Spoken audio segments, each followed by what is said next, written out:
台湾的艺术水阁好，国情解说两句啊，互你做参考。解说，解文说字。英国也阁无塑胶，古早迄个时代，咱讲正经的茶用途是真济。啊，即马开始为着保护环境，又搁咧复古。咱看到讲国外竟然也发度用茶、用杉啊，落去浸雏鹰帮，出来互海边雏鹰的人客运用。讲到茶，国情想到真济台湾俗语。这英国老辈拢伫咧讲，实在这表面上用茶来比拼，嘛是咧讲人情义理。头一句，咱来讲破茶，连茶点都破。啊，啥做破茶，连茶点都破？简单来甲比拼，讲公司内底有迄个人，比一个来讲，即个男主角，我讲伊叫做阿国啊。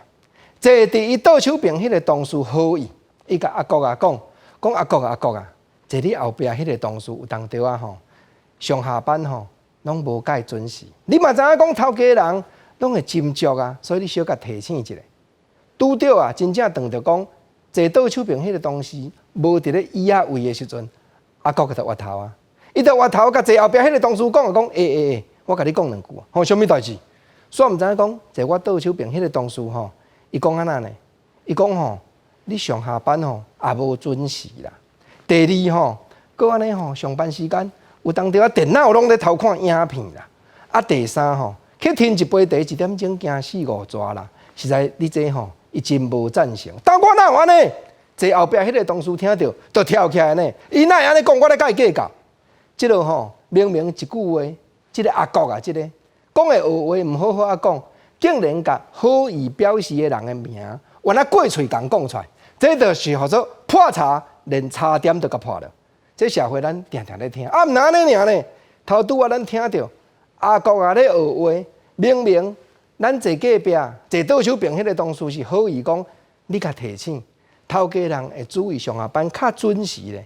结果人讲一句，会甲添4-5句，啥物咧上班咧看影片啦、听茶啦，乌白甲添乌白甲加，这现代人讲叫做加油添醋。毋过永早嘛一句话，甲茶有牵连的俗语，讲叫做响茶天花刀。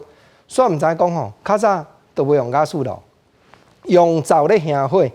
若讲已经火用要熄啦，咱就有一寡茶几，安尼扣咧，继续甲落落。啊，台湾话实在运用了真好，响茶用国响的啦，响起来天火互刀，这就是咱即句话咧比拼。永早因为敢若响大灶尔，所以看到响茶天花刀即个动作，咱台湾人就是甲运用来讲人情世事，讲讲话你毋通安尼加油搁加醋，安尼就是叫做响茶天花刀。啊，实在咱咧讲现代遮个俗语，永早社会敢若有茶迄个时阵，咱嘛体会讲台湾人哪会遮熬，而且即个话应用到即当阵，拢个一句一句真拄真。毋则讲，咱伫咧讲话，第一毋通破茶，连茶点都破，安尼敢毋好。明明人都好意，互你学话学甲变歹意。第二，特别毋通响茶天花刀，惹人互相冤家，安尼更加毋好。